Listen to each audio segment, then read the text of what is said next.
morning and welcome again to my office. Today I want to talk to you about culture war.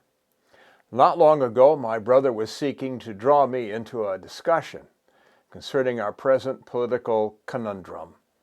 Having successfully dodged the attempt, he mentioned the thought of what Jesus might say to any who would ask his opinion if they could.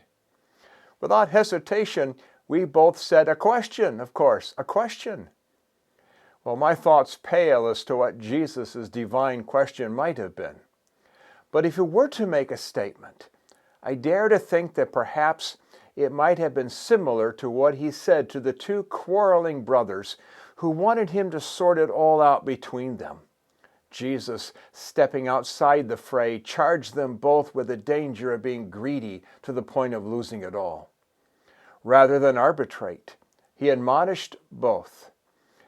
In that same sense, I think that he would also have dodged the endless, futile squabbling of today's politics, admonishing us to, let's say, seek the peace and prosperity of each other.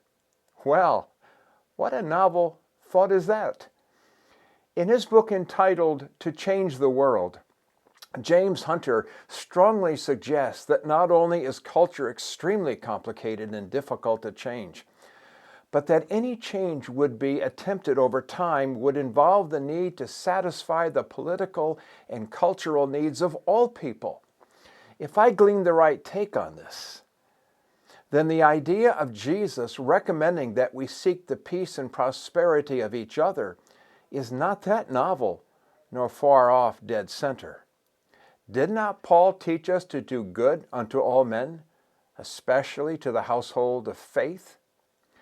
Did not God also teach his people in the Old Testament to seek the needs of the downtrodden and to seek to provide relief for them with justice? Learn to do good, seek justice, correct oppression, bring justice to the fatherless, plead the widow's cause. I'm writing this as a challenge to find a positive place or position from which we can view the world about us objectively and to do so in a spirit of positive engagement. Is there a way to step outside this mind-numbing culture war so as to live harmoniously in community, even if or with a new normal?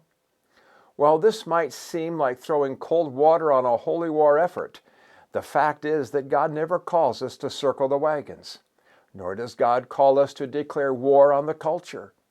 In the midst of so much fear and anger churning among those who claim a relationship with the God of peace, the same individuals need to seriously consider a positive reconciliation with the culture. Now, what I mean by a positive reconciliation is not a surrendering to its values where godless, but to first reckon that culture is what it is today, and there is no simple path to change it regardless of who's in power. Secondly, it is to implement a positive approach to what can be affirmed, such as kindness and goodwill, regardless of who might express it. Remember that there is another biblical principle that must be reckoned with.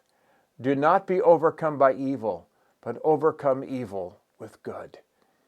Here is a pivotal principle that needs to be taken seriously, as it is a two-edged sword.